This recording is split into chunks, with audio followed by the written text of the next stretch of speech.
How to use BDO Buy Now Pay Later on Lazada. Now, the very first thing that you have to do is make sure that BDO is one of your payment method on Lazada. If you haven't added it yet, go to your account, open Lazada application, and then go to your account. Now scroll down a bit till you find My Wallet.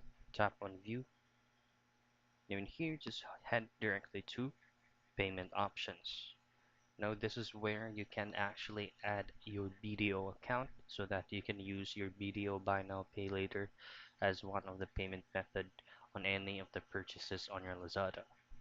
Now once you have successfully added your BDO card in here, and then if you already are on the checkout page on any of those products you'd like to buy, then you will then be redirected to your BDO account to have a confirmation if you are the one who done this payment.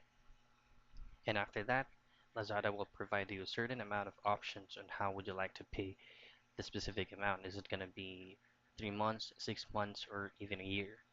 Now, all of the confirmation that done on this platform right here will be sent out through your email address associated with your Lazada wallet.